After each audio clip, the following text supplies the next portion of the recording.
these silverleaf maples, and last summer, in the spring of the year, when they seeded out up in North Alabama at the catfish cabin up there, we got a bunch of seed, and I put them in a little tote, drilled some holes in the bottom of it, and just took some decent ground and put in there some decent dirt and sprouted them all. And I had no idea they were going to do what they've done, but they just took off. The deers clipped the tops out of them out here in the yard growing in that tote.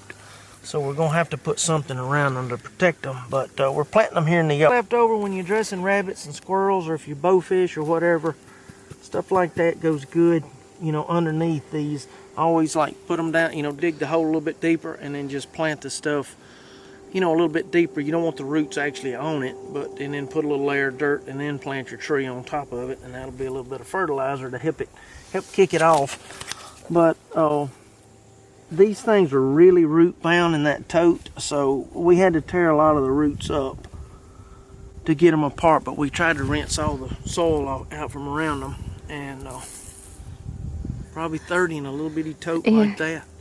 But I've been watering them all summer long, just trying to keep them alive, and I had no idea some of them were as big around as my pinky finger. These are some of the smaller ones we've already planted several more back around the house. But yeah, if you're planting, I don't know about all trees, but I know like oak trees, you know, if you're replanting them or transplanting them or something, you don't need to add any more than what they already were. So I leave these holes around them so they'll collect water when it rains. But you don't want to add any more ground than what it was in a pot or whatever, because I know on an oak tree, if you add more than an inch of soil per year over the roots, it'll actually stun it real bad or kill it. So that's why I always try to plant it like it was. I know it's going to end up filling this hole up, but most of that'll be grass clippings from when I'm mowing the grass, and it'll just be compost. It would be better if you did it from now until spring, but you know, make sure the sap's down in the roots before you start transplanting. In the summertime, or you know, late spring or something like that, when the sap's up and the leaves are growing and everything, it just makes it a lot harder to you know, for it to make it.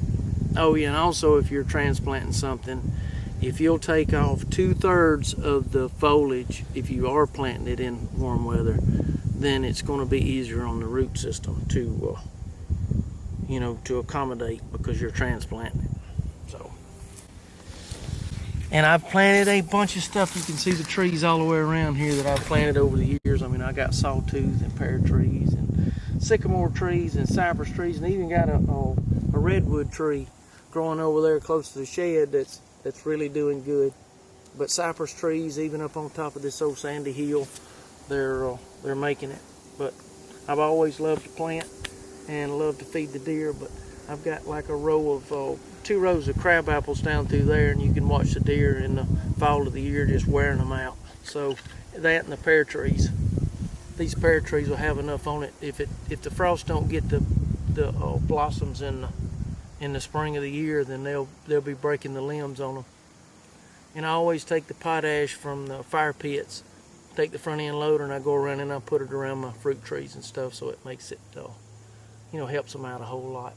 Chestnuts and all the acorn trees I can get. And these sawtooths, they produce a lot faster. They're like an 8-year, and then they start producing. So it's worked out good. And when they really start doing it, they'll produce a lot of them too. These right here are just for looks, and if I want to make some maple sugar, I reckon. You know that's what I'll be doing. Yeah, they'll be pretty in the fall of the year anyway, and they'll make good shade trees. Yeah, they'll be real and pretty. And give the deer something to rub on out here in the front yard, because let me tell you folks, the deer have wore me out rubbing and browsing on these. You can see these smaller sawtooth, they're just tore all to pieces where they busting the tops out of them and eating all the leaves off of them. But that's what I planted them for. You know, I planted them for the deer, for the wildlife. Yeah, so they don't eat them before they grow. Yeah, and I've got wild peaches. Those things right there, those wild Indian peaches, There'll be a little bitty peach about that big around. They call it a cannon peach, and they'll just be 100,000 on that tree right there. And I've got that one and 2 more down there, and then I've got some more along the planted pines up that way. So give a deer something to eat, and always working on it. Honeysuckle, stuff like that. You can, anybody's got the honeysuckle patches, you can, deer love those. So you can get a lot of foliage out of those too. Make sure your tap root's down. You don't want to J-root anything, because if you take that tap root and turn it straight up, it ain't gonna do nothing. But you can see that's gonna be the tap right there. You want to make sure it's straight down. You don't want to turn it up like that where it's facing up. You want that thing to just keep on going down. You can just water it as you do it, but I'm not gonna carry water this far, so I'm just gonna tamp it down a little bit around the roots, and that way there's no air around, around the roots. That way it won't kill that part of the root. And that's all there is to it. Ta-da! I don't know. We're gonna find out if it'll work or not. I know they grew that much over the summer, and I'm hoping, I'm sure this year they'll probably be a little stunning because it's super dry. It gets super dry out here and it's sandy. I may have to come out here with a big drum or something and water them here, just to keep them alive until they get that tap root straight down. Once they get down, that tap root gets down about 48, 50 inches, she's good to go because it hits clay then. It'll be good to go. All right, so now that I got those planted, I'm fixing to plant these right here. We picked these up in up at Kansas. Don't know exactly what kind of acorn we're talking about here, but they're big. Down here we would call that a chestnut oak, a swamp chestnut oak acorn, but it's not. That's not what it is, because it's got a different kind of leaf. It looks like a white oak, but I don't know if it's a bur oak or what. But big acorn. And I come down, this is where I get my good ground at. So all the leaves and stuff wash down the driveway, and they seem to rot right here, and it turns this ground black. And for some reason, it's just really fertile right here, so it's good for sprouting stuff. So all I want to do, and that's not going to hold all those acorns, but it'll hold a few. Y'all will get the gist of what I'm doing. But it mixes in with that sand, and all this stuff rots. All these leaves wash down the driveway and they rot right here, like a compost. You can see all the roots from the trees are trying to get in here too. Like a compost pile right here in the driveway. So, yep, I'm digging a hole in the driveway. And then we're gonna take these things, and they're gonna sprout from this end. So all you wanna do is just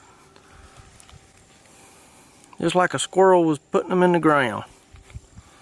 You can see that one's already busting right there. I don't know, it ain't popping out the end yet, but you can go plant them in the ground.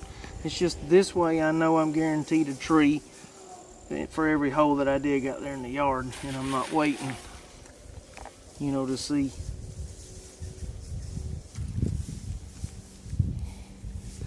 And then I'm gonna keep them watered real good. But when that squirrel plants it in the ground, that's what happens. You don't have to turn them exactly like I've got them, but it's going to be better. And in some soft ground too. That way they can push on up. Now for another little tote. And then I'll just take it. Put a little bit more right over the top.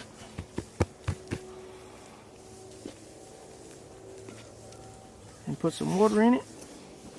There we go. There's one.